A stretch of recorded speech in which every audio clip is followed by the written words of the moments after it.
Meron ka mo, history guardians, bukos sa kalibutan. Yan ala, nahitabo, nga iba-iba nga balay ang guardians, nagkurusa. Damo na. Sobra 200 na nga branches of guardians, nag-uurusa, yan na, para hindi nga aton guardians party list. Ako, Universal President, tinatawag nga UGB, Universal Guardians Brotherhood. So, in-store, iyata ko ng secretary, parang nagkutpaak, inaangay.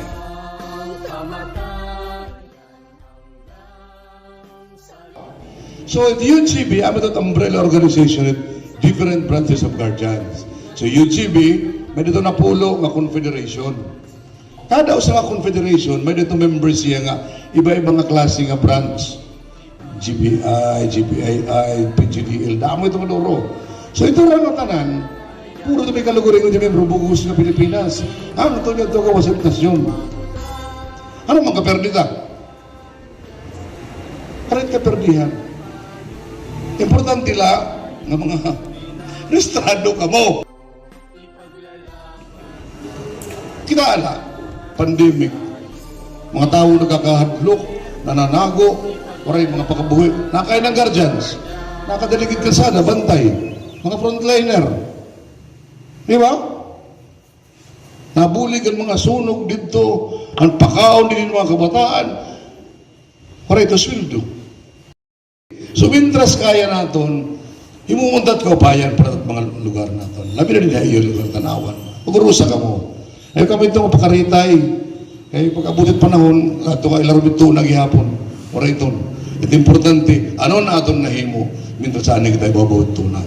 So yan na, first time in the history, nga may the guardians nga nagkaurusa, bugos ng kalibutan, nga masulod na kongreso.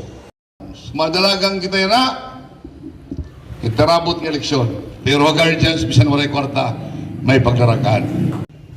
Guardians kasi, kauruga din na nagagamit la. Ginagamit la kita, kaumat eleksyon, waray na. Danay, mga lingi-lingi yung kapanalang sa pero diri, duro-diretso kapag buling ato. Yan na, ka-Guardians Party List, duro-diretso ini, ay lapag piyong, kay maguguol kami. Hanggang kamatayan, hanggang sa libingan, hanggang sa huling patak ng dugo ng mga guardians. Piliin ang bayan, aming ipaglalaban hanggang kamatayan, hanggang sa libingan. Pangkat ng mga guardians, kalaban di matatalo.